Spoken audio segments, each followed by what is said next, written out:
All right, so we just did a video about Bank of America slapping Hasbro across the face and still saying that they are milking their customers. People are angry. They're not coming back. They're not spending like they used to do. And here we go with Captain Jeffries, also known as old CJ over here. Captain Jeffries comes along from Wall Street and says, whoa, whoa, whoa, whoa. B of A, put your tacos down. So Jeffries financial group, the analysts who, they assign ratings and price targets. And again, you got to take these guys as with all financial firms, all this stuff with a grain of salt. Because again, sometimes people done studies. You can throw a dart at a dartboard or have a monkey or a goldfish with no fins, have better predictions than some of these analysts. So just be careful of some of these analysts. But they released an article today, and Jeffries comes out saying that Magic the Gathering has tremendous upside as Papa Hasbro and the president of Wizards of the Coast reads Wikipedia, stating that the upside to Hasbro's stock, and I quote from Jeffries, can as a price target of $75 from where it is around $50. So Jeffries believes that as the Wizards of the Coast Magic the Gathering brand expands mainstream with shows and televisions and OnlyFans and bathwater, that somehow there's a huge upside and things are going to get better this year. Not a lot of details to what their opinion is.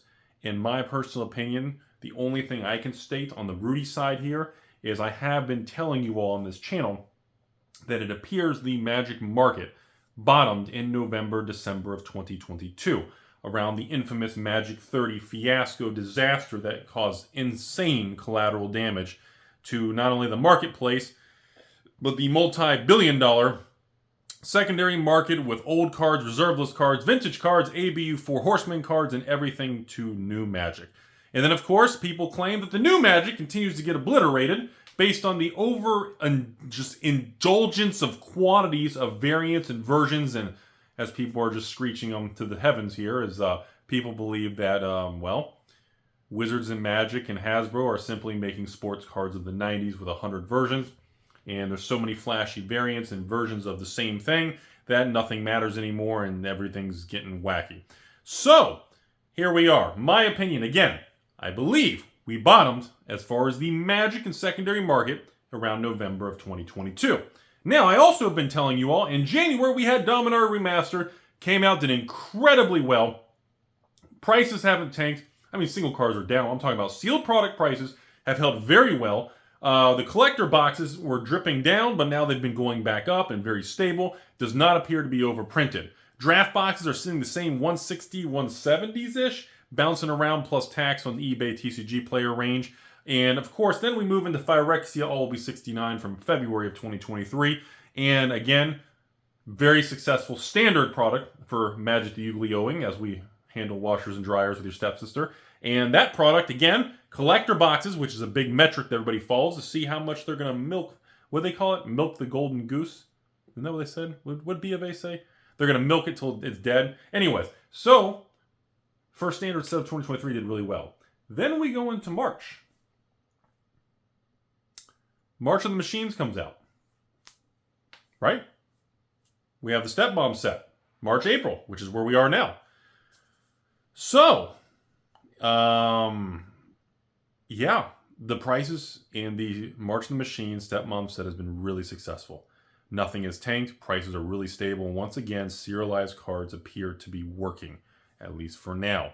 Now, I have another video coming up. There's a lot of conversation that people believe serialized cards are the new modern-day version of the reserve list.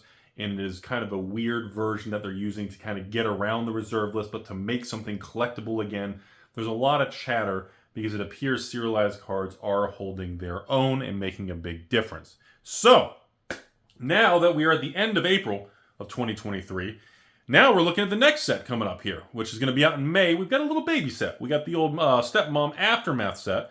Very small thing after all the shenanigans with Pinkertons and the early box openings and leaks, all this silly stuff. But we have a small set, a little supplemental set coming out. It's been a long time since I've seen a baby Magic set.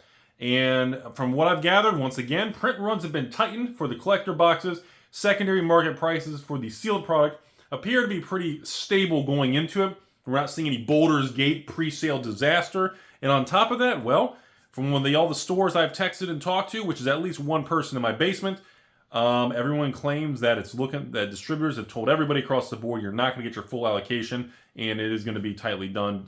Which it should be. It's a small product. If it's a 50 to 60 card set, you don't need to print up 2, 3, 400 million boxes and packs of cards. If it's a small product, it's going to be easy to obtain all the cards. Therefore, you need to adjust accordingly on the supply side to meet the quantity and demand side. So, once again, it does appear that Wizards and Hasbro are quietly making changes. As with most things in the world, Wall Street, Main Street, Magic Street, Rudy Street, Taco Street, they're never going to come out and be blunt about it. You're never going to see Dr. Cox blow through the front door, giggity, blow through the front door of a cocktail party. Cynthia Williams will be reading from the scroll of Wikipedia, and you're never going to see them say, okay, I apologize, we fucked everything up last year.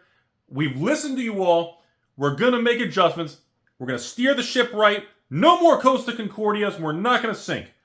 They're never going to do that. Now, again, Rudy doesn't have a real job. I'm in a basement. I get $3 haircuts with a coupon, and I amortize my haircut cost. Now, again, if I had a real job and I wasn't in a basement in Florida, we do have basements in Florida. I have the only basement in Florida. If I was working there, I'd be front and center. I would literally be on CNBC saying, yeah, we fucked that shit up and we're going to fix it. And you know what? We wanted to see how far we could push it. We tested it. We did too much. We're going to reel it in. We're going to make it right. We're going to slow down. And we're going to make things. We're going to stop at 45 variants. We're going to get things on track because that's what the public seems to want. And then we're going to move forward with releasing product. And it's really that, like, can you imagine if a 5-minute thing of something like that ended up online, or an interview on CNBC or the news, or even on the Hasbro official YouTube channel? Hell, you could take Mark Bathwater, who about his collector's edition thing will never be reprinted and Magic 30 didn't happen, and you could, any form of acknowledgement and just statement to the millions of people who spend all their money with his company, instead of just looking at us as walking dollar signs with hats, would be a dramatic thing. Anyways, this video is a complete disaster. We're supposed to be talking about Jeffries putting a price target of 75 on Hasbro stock, and Jeffries believes there's a lot more equity value, not only in addition to the 5.5% dividend yield you get for holding the shares. Jeffries believes there's a lot of upside, and they believe that Hasbro is going to be saving and navigating things correctly. That's what they believe. Once again, from the Rudy perspective in this video, it does seem like they're doing it. As of right now, again, we are getting ready to go into May. That's the 5th month of the year, right? Do I know math? Is it the 7th? Is it the 14th? It's the 5th month of the year. And once again, every Magic product released this year has held its own. We have not seen any collapse at all in anything released this year.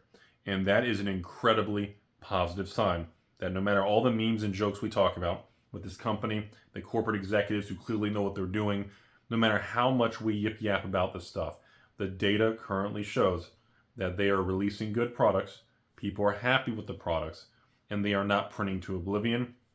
They are printing to what the market seems to be happy with, and that is very positive moving forward. And based on this holding true, I kind of can see where Jeffries is looking at this with the stock stuff, and they believe there's a lot of upside. Now, do I agree with Jeffries? Do I think Hasbro stock's going to pop back to 75 and go up a huge 40-50% from where it is within 12 months, I think is what they said? You guys got to Google, read the article. Do I agree with what they're saying about Hasbro stock and how quick it's going to turn around? I would like for them to be right, but I'm very skeptical, folks. I'm very skeptical by it. Again, I am a shareholder of Hasbro. I do own between 5,000 and 10,000 shares right as of the filming of this video. I've held it for a long time. I don't know if I see it. I hope they're right. I remain very skeptical because, unfortunately, the higher-ups of this company have just shown really shitty behavior and a lack of caring, a lack of acknowledgement, and they just think they just seem really cocky. And no, that has no pun intended that the CEO's name is Dr. Cox. That's actually his name. But I mean, I'm skeptical. I hope Jeffries is right. That's all I got in the video. I hope they're right. I don't know, man. I'm skeptical.